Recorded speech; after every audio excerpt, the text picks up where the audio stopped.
एक छोटे से गांव में रामू नाम का किसान रहता था। उसके पास थोड़ी सी जमीन थी, लेकिन कर्ज बहुत ज्यादा था। सुबह सुबह रामू खेत में काम कर रहा था। हे भगवान, इस बार अच्छी फसल दे देना, नहीं तो बच्चों का पेट कैसे भरूंगा। पास में उसकी पत्नी सीता आई और रामू से कहा, साहूकार आज फिर आने वाला है। अगर पैसे नहीं दिए तो जमीन छीन लेगा। सीता, मेहनत करता हूँ, भगवान जरूर मदद करेंगे। दोपहर में साहूकार रामू के घर आया और रामू से बोला, रामू, कर्ज चुकाने का समय खत्म हो गया है। आज पैसे नहीं दिए तो जमीन मेरी। साहूकार जी, थोड़े दिन का समय दे दीजिए, फसल पकने वाली है। गरीब आदमी को समय नहीं मिलता, या तो पैसा दे या जमीन छोड़। इतना कहकर साहूकार चला गया। रामू की आंखों में आंसू आ गए। उसी रात तेज बारिश शुरू हो गई। बिजली कड़की और तेज तूफान आया। सुबह जब रामू खेत पहुंचा तो उसकी पूरी फसल बर्बाद हो चुकी थी। हे भगवान, अब मैं अपने बच्चों को क्या खिलाऊंगा? बाबा, क्या हम फिर से नई फसल नहीं उगा सकते? हाँ बेटा, उगा सकते हैं, लेकिन जमीन बची तो। अगले दिन साहूकार फिर आया।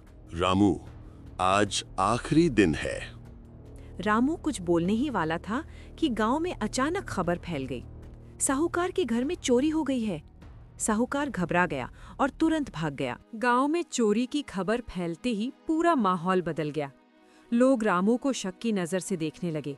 काका, आपको क्या लगता है, साहूकार जी के घर में किसने चोरी की होगी? बेटा, गांव में और कौन है जो चोरी करेगा? ये काम रामू का है। गरीबी कुछ भी करवा सकती है। रामू घर पहुंचा तो सीता ने देखा रामू बहुत परेशान है। सीता ने रामू से कहा, गांव वाले तुम्हारे बारे में बातें कर रहे हैं कि तुमने साहूकार जी के घर में चोरी की है। तुमने तो कुछ नहीं किया ना? सीता, मैं गरीब हूँ लेकिन चोर नहीं हूँ। तुम तो मेरा यकीन करो। मुझे तुम पर भरोसा है। लेकिन गांव वालों का भरोसा टूट चुका था। शाम को साहूकार पंचायत बुलाता है। गांव वालों, मेरी मेहनत की कमाई चोरी हो गई है और मुझे पूरा शक रामू पर है। साहूकार जी, मैंने कुछ नहीं किया। गरीब आदमी हमेशा यही कहता है। अगर रामू निर्दोष है तो सबूत दिखाओ। रामू के पास कोई जवाब नहीं था। अचानक एक आदमी आगे आया। वो था गांव का पुराना चौकीदार। मैंने रात को किसी को साहूकार के घर के पास देखा था। वो रामू नहीं था।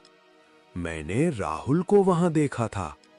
ये झूठ है, चौकीदार बूढ़ा हो गया है। मैं बूढ़ा हूं, लेकिन आंखें अभी भी सच देख सकती हैं। अब सबकी नजरें राहुल पर थी। राहुल वही लड़का था जो पहले रामू की मदद करता था। मैं वहां नहीं था। लेकिन उसकी आवाज कांप रही थी। तभी रामू आगे आया और राहुल से पूछा, राहुल, अगर तुमने कुछ किया है तो सच बोल दो। गरीब आदमी का नाम मत खराब करो। राहुल की आंखों से आंसू गिरने लगे। पूरा गांव खामोश था। राहुल ने कांपती हुई आवाज में कहा, हाँ, मैंने चोरी की थी। तुमने चोरी की? लेकिन क्यों? ऐसी कौन सी मजबूरी थी जिसकी वजह से चोरी करना पड़ा? चाचा, मेरी माँ बहुत बीमार है। डॉक्टर ने कहा था कि ऑपरेशन के लिए पैसे चाहिए। मैंने बहुत कोशिश की, लेकिन कहीं से पैसे नहीं मिले। मैं जानता था कि अगर साहूकार से पैसे लूंगा तो वो मेरी जमीन भी छीन लेगा, इसीलिए मैंने चोरी कर ली। रामू कुछ देर चुप रहा, फिर साहूकार की तरफ देखा और बोला, साहूकार जी, अगर राहुल ने गलती की है तो उसकी सजा मुझे दे दीजिए। अगर कोई मजबूरी में गलती करता है तो उसे अपराधी नहीं समझना चाहिए। बहुत बड़ा दिल है तुम्हारा, लेकिन कानून दिल से नहीं चलता। तभी गांव में एक जीप आई। उसमें से पुलिस उतरी। पुलिस को देखकर साहूकार घबरा गया। साहूकार जी, आप पर गरीब किसानों से धोखाधड़ी, जमीन हड़पने और अवैध ब्याज लेने का केस दर्ज हुआ है। चोरी की शिकायत भी झूठी थी। आप खुद गरीब किसानों को फंसाकर उनकी जमीन हथियाना चाहते थे। पुलिस साहूकार को ले गई, लेकिन रामू की जमीन तब भी बच नहीं पाई, क्योंकि कर्ज बहुत ज्यादा था। कुछ दिनों बाद रामू ने अपनी जमीन बेच दी और परिवार के साथ शहर चला गया। बाबा, क्या हम कभी वापस आएंगे? हाँ बेटा, जब इंसान की मेहनत की कीमत समझी जाएगी। गरीबी अपराध नहीं है, लेकिन गरीबी अक्सर इंसान को गलत फैसलों तक पहुंचा देती है। समाज को गरीब की मजबूरी समझनी चाहिए, न कि उसे शक की नज़र से देखना चाहिए। सबसे बड़ा धन पैसा नहीं, बल्कि इंसानियत है।